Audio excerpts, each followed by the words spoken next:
Hi, it's Xavier and welcome to my bonsai retreat. And unfortunately the cold weather has driven me inside this week, cold weather and rain. But I've been meaning to deal with my Chinese elm, and they are actually a wonderful tree for bonsai. They're a great tree to learn on, and they're so very, very forgiving, so long you don't take them inside, certainly for me. But these now have been in these pots for 4, maybe 5 years.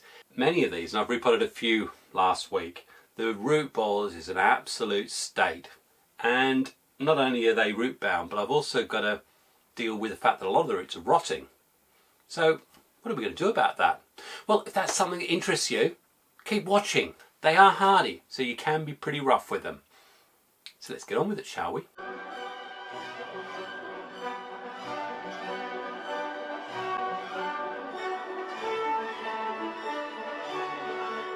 Well, before we get into the main ingredients, I am going to show you this one, because as well as purchase Chinese elm, I've got quite a few that have just managed to come into my collection. And this one, which has got some very, very interesting roots here, was actually a discarded branch that I found in my compost pile.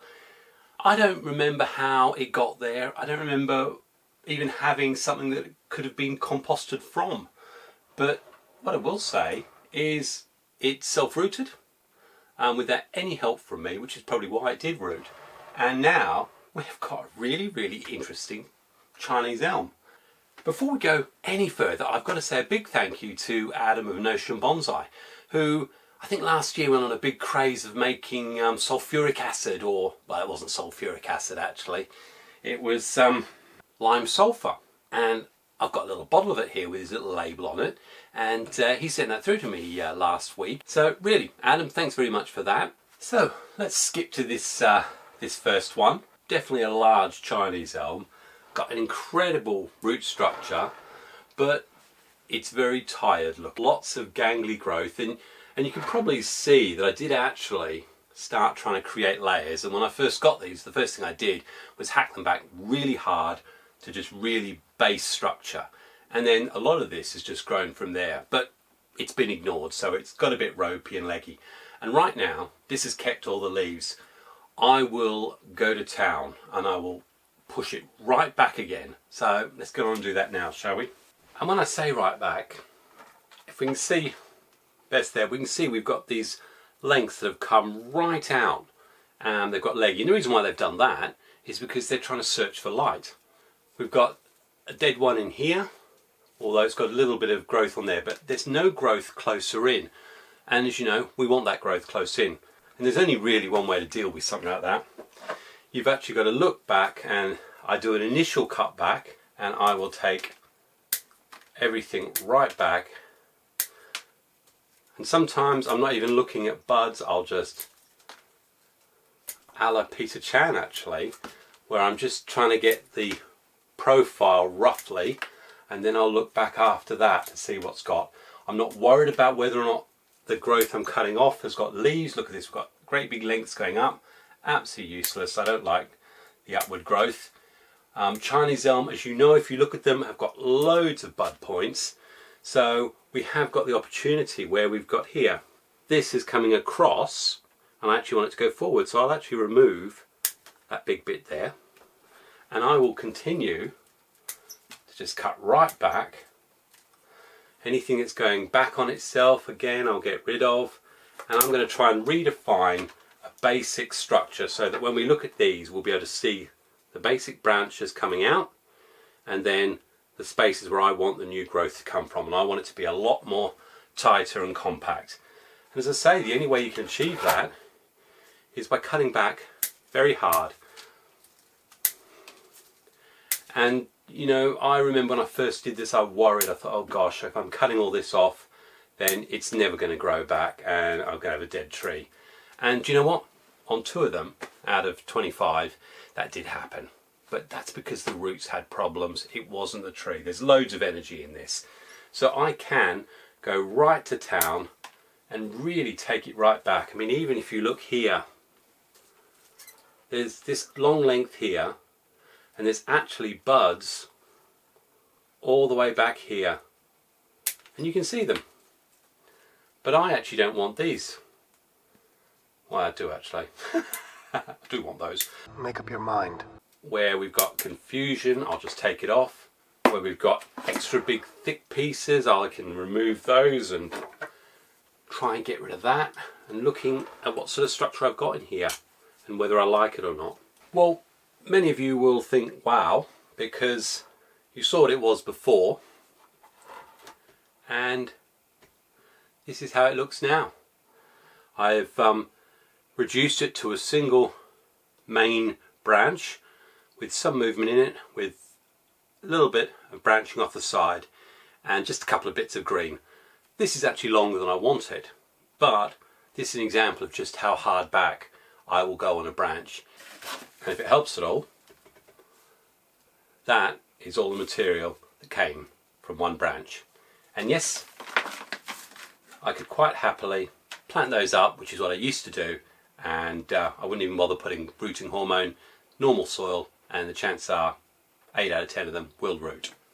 Now, one of the other issues you have with something that's as furious with growth as the Chinese elms or zelkovas or anything like this is that they don't care about the so-called bonsai rules, and there aren't any. But no, you know, whether we have stuff on the inside of bends, whether you have stuff coming towards us, but very quickly we have to try and decide where our front is on this. Now, I've never made a decision on that, and you can see that. You'll notice there's a lot more missing, by the way. But there is one thing that's straight away. I've got branches here that are coming either side. Both of them are in the inside of the bend. I'm less worried about that, but they're also opposite each other. And I don't like that, which means I have to take one of them off, which means I also have to decide really where the front is. This way, the actual main trunk direction is pulling away from the eye. But I've also got a lot of really nice branches that I like coming back and creating what would be the back growth. So if I was going to try and make this the front, then I would end up removing practically everything that's there or changing the potting angle slightly. But with the way the bends have been put in this, I'm a little limited by that. So really my front is going to be somewhere around there, which means I have to decide on a couple of branches to remove. Can you see which ones they are? I like the branch, but it's always going to be poking towards me. I prefer the one behind it because of what it gives in terms of depth. So really, I don't think I've got a choice. Might also be worth noticing that part of my decision is based on it's actually quite scarred up there, which isn't necessarily a bad thing, but yeah. You ready? That's gone. And yeah, plant that in soil. In fact, I will probably plant that in soil. Put that in and see what happens. I've got so many of them though. So we've got rid of that branch there, but looking further up straight away, something I saw was here. Again, I'm looking for anything that's too straight, and sometimes it's difficult with the Chinese elms because of how they grow. But here, I've actually got this little wiggly branch behind, this big stump up here. There's some interesting movement and stuff around, and I've got to try and decide whether I reduce the height. So I've actually got this branch, and another one underneath it all coming from the same point. There's one that's coming out horizontally, so I can remove that straight away. I'm not totally taken with this great big strong straight length depth up. There we go, because we've got this. I know that there are buds at the top here, so all I'll do is I'll cut there, seal that, and next year I'll bring that down a little bit lower, but hopefully what I'll get is a bud from there that will go up. So I'm just going to keep on going around, and at the moment again I'm just cutting based on where I think things are going to be, and then I'll go back into it properly. Okay, well, I've been hacking again and I've taken off great big chunks like this and more stuff, but certainly as you can see now, we've done 2/3 of the levels. Got the single branch going out this way, little branches here and here, again with just minimal amounts of secondary structure because I want to regrow it all. Looking to the back, profile wise, just reduce that down to a few of the main branches that I want to keep and develop. And the same here on a little back one here. We've got some interesting height movement, so I actually removed lower branches, so we'll draw the eye with all this interesting sort of twisty-wisty, which you know I love saying. All due respect, your twistiness. And that really takes us all the way up to this apical region. I've defined how far in I've come, so I know this has got to come in a lot further. And again, I'm going to be making similar sort of decisions. You look in terms of how far this is up here, and I've got to bring it a long way back. It's also actually coming back in on itself. You may well be able to see how that actually curves and comes back in, and all of them are doing that. So I've got to try and decide whether I want to keep that shape or do something about it and cut them short. But often it can still look chaotic when you look at it like this. So the way I deal with that to try and clear it up is I look at all the growth that I know I'm not going to need, and I just cut back all the stuff, upward stuff I know I'll never want, so I get it out of the way. And even if I don't go all the way back, I just clear it up because it makes it easier, so much easier to see what exactly you can do. I like this branch comes along, but it's absolutely deadpan straight. But from here, there's little branches either side. I think that one might be dead.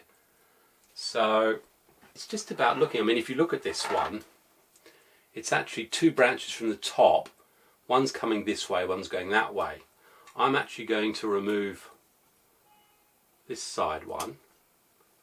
And that means that I know I'm going to want to have one on this side. And I'll probably remove that little one.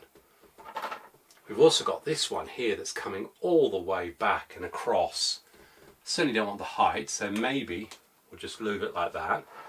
And that's the other thing, Chinese elm are interesting trees. So let's not remove all the interests and the stuff that you want to look at, and you look and follow the branches all the way around. So, let's keep some of that character that's already there. Okay, well, there it is. So as I say, when I first get my Chinese elms, normally they're ragged, overgrown, and you don't know where to go for. Take it right back. And this will be the second time that's happened with this one. And I have every confidence that it'll sprout out loads of growth. And in fact, in I think 4 or 5 months' time, we'll revisit this one. So this is where I sort of see the front, somewhere around here. Now, I'm going to be taking it out of the pot. I'm going to remove all this moss, and we're going to have a look at the roots. Oh, who needs watering? Bless you. And it should come out relatively easily. And that fine web there, that's actually one of the better ones. That definitely got repotted properly by me a few years ago. So let's pull that apart, let's have a look and see how it looks. Just get rid of all this off the top. You can see actually I used quite good soil. Well, I say good soil. It was certainly, I'd started swapping over to the kitty litter, that's for sure. But I've got some roots here. They're all white on the top. They need cleaning. And let's just have a look and see. Now they are a very fine root, so I'm going to try and avoid ripping them. And they're quite dry as well. I've deliberately done that, but I've also got some squirty water. So once I've established the new root base and done a little bit of pruning, I will definitely be keeping these damp and squirted down. So let me crack on with that. Yeah, some definitely, it's better than I thought it was going to be. Right, well actually I was surprised. Clearly this one I had done a lot of work on the roots, because if you look at it, you've actually got the nice reasonable downward set of roots going all the way around. There's some here that I've got to remove that are upwards. Here we go. So I'll cut things like this, but I've got a nice circle of roots going all the way around, and you know that I've definitely looked at it, because underneath there's that clear gap in the middle where I've removed all the stuff that was in there. So all I'll literally do is just a very, very quick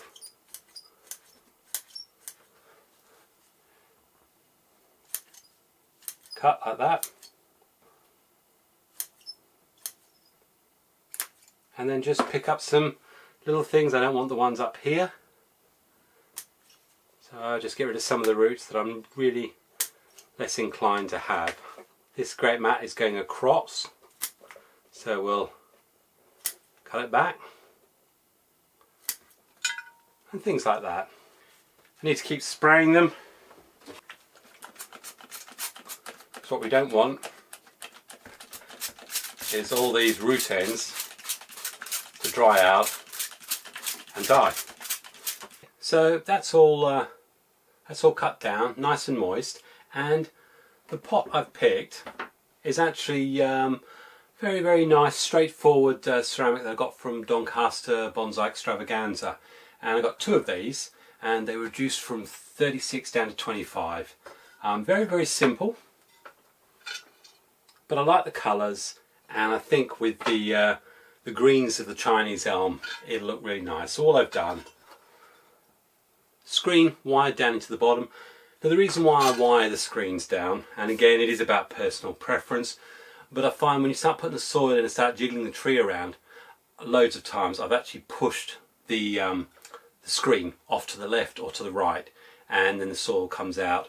So that's one of the reasons. The other reasons is I have had, certainly as you've got these longer, mud pushes up, bugs do push up from the inside, and certainly if you have spiders, you'll often see the spiders camped on the inside there.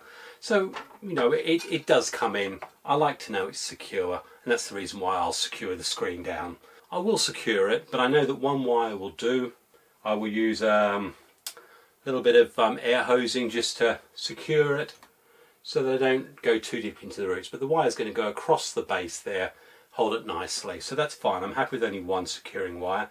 You know, I do find that certainly in the first 2-3 weeks, when that newly potted tree is in position, that's when you're looking for those new, very, very fine root feeder roots to start coming out. And the last thing you want is those to be broken off because of wind moves it, or just own clumsiness, knock it, move it, and it moves and shifts about. Also, the other reason why it's definitely important in this garden is the birds love to dig around. And I've seen many a tree that I haven't secured in over on its side because the worms are saying, oh lovely, new soil, looking for food, and they don't care that you've just repotted a bonsai. So there are lots of reasons, but the main reason is you don't want the tree to move about unless you're deciding it's moving around. Again, personal preference. Certainly it's not a rule that I'm pushing on people, but I think it's important to say why I do secure a tree down. Enough of that blabber. I'm going to shove some soil in there. It's the standard soil I'm using these days, which is, I've got Alex obviously and I ordered a load of soil from Europe, so I've got some zeolite and some pumice, so that's all mixed together, nice volume, nice soaking. The vermiculite and the pine bark gives the element that's going to hold the moisture in. Okay, so nicely secured in. The plastic tubing is going through and underneath, and again the reason why I do it with these is simply because they've got quite fibrous roots. It'd be the same with azalea or anything else that's got a lot of fine feeder roots that are easily ripped through. The plastic tubing just gives it a little extra width and support to spread the load of the securing, but that's firmly in place. Also, if you have a look, got a nice circumference radial of roots that are in there as well, and now I'm just going to put the soil in.